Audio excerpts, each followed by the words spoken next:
my lot. I set the Lord ever before me. With him at my right hand, I shall not be disturbed.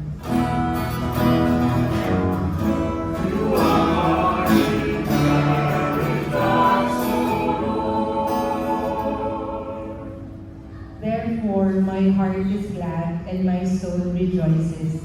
My body too abides in confidence, because you will not abandon my soul to